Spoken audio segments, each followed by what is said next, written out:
Hi friends, welcome to VS vlogs. உங்கள் அனைவருக்கும் எனது அன்பு வணக்கம். இன்றைக்கி நம்ம தோசையோட இட்லியோட சாப்பிட்றதுக்கு அருமையான சட்னிங்க. கருப்பு உளுந்தம்பருப்பு வச்சு டேஸ்ட் ரொம்ப நல்லா இருக்குங்க. நம்ம ஹோட்டல்லலாம் இந்த சட்னி சாப்பிட்ருப்போம். அதோட டேஸ்ட்டுக்கு கூட 2 இட்லியோ தோசையோ சாப்பிடுவோங்க. அந்த அளவுக்கு இருக்கும்.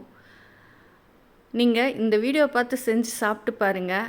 அடிக்கடி இந்த சட்னி செய்வீங்க. ஒரே சட்னியாக இல்லாமல் இந்த மாதிரி வித்தியாசமாக நல்ல டேஸ்ட்டோட உளுந்தம்பருப்பு சட்னி இப்போ செய்யலாமா? கொஞ்சம் இதுக்கு நான் நல்லெண்ணெய் விட்டுருக்கேன். எந்த எண்ணெய்னாலும் விட்டுக்கலாங்க. தேங்காய் எண்ணெய், கடலெண்ணெய் எது வேணாலும் விட்டுக்கலாம். இதில் ஒரே ஒரு ஸ்பூன் கடுகு போட்டிருக்கேங்க. இது நல்லா பொரிஞ்சு வரட்டும். இதுக்கு கருப்பு உளுந்தம்பருப்பு தான் டேஸ்ட்டு ரொம்ப நல்லாயிருக்கும். இல்லை அப்படின்னா நம்ம உருட்டு உளுந்தம்பருப்பு கூட, தூள் இல்லாத பருப்பு கூட போட்டுக்கலாங்க. இந்த ஸ்பூனுக்கு 3 ஸ்பூன் அளவு எடுத்திருக்கேங்க. இந்த பருப்பு ஓரளவுக்கு நல்லா வறுபட்டு வரட்டும்.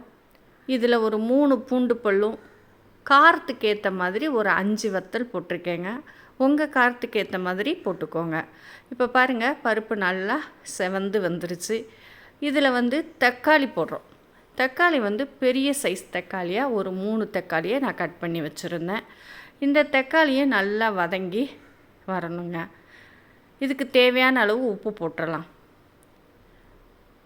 உப்பு போட்டு நல்லா வதக்கி விடலாம்.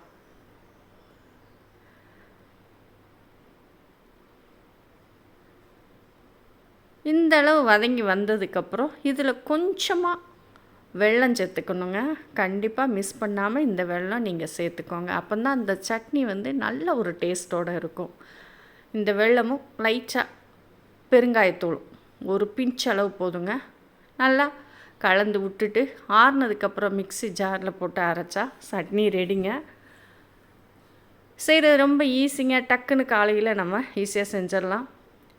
ரொம்ப நைஸாக இல்லாமல் இந்த அளவுக்கு அரைச்சி எடுத்துக்கோங்க. இப்போ இதுக்கு ஒரு தாளிப்பு கொடுத்துடலாம். கடுகு, உளுந்தம்பருப்பு, கறிவேப்பிலை இது மட்டும் தாளித்து கொட்டுறேங்க. சட்னி ரெடிங்க. செஞ்சு பார்த்து சாப்பிட்டுட்டு எப்படி இருக்குன்னு சொல்லுங்கள். வீடியோ பிடிச்சிருந்தா ஃப்ரெண்ட்ஸ் சர்க்கிளுக்கு ஷேர் பண்ணி விட்டுட்டு அப்படி ஒரு லைக் போடுங்கங்க.